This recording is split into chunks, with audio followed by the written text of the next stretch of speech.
Projecte Mascaretes, una iniciativa que ha cosit solidaritat.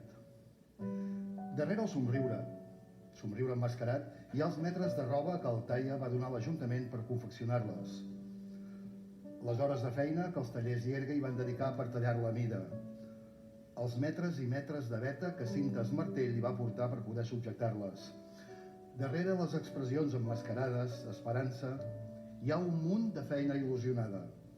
Una feina que voluntaris i voluntàries de la Federació d'Associacions de Veïns de Manresa i l'Associació d'Empresaris de Bufalvent van posar al servei del bé comú preparant els paquets de material per a les cosidores. Hi ha la tasca neta i desinteressada de la bugaderia i Gensec rentant prop de 10.000 unitats.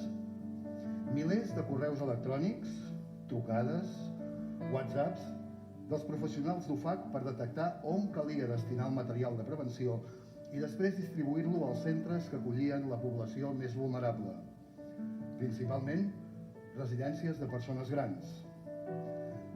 Darrere dels rostres solidaris emmascarats hi ha l'organització de la UIC, que les va distribuir a través de 30 comerços i botigues perquè arribessin a tota la població. La tasca de la Federació d'Associacions de Veïns i l'Associació de Veïns del Barri Antic per repartir-les a les 22 associacions de veïns i veïnes de Manresa. I sobretot, darrere aquesta feina amagada amb somriures que exhibeixen esperança, hi ha el cor solidari que ha bategat per moure les mans de les 155 cosidores voluntàries que es van apuntar al projecte de l'Ajuntament. Les 30 de Monistrol de Calders, les 20 del grup de cosidores de l'Associació de Veïns del Barri Antic, els interns del grup de taller de costura del Centre Penitenciari de Lledoners i molts i moltes d'altres.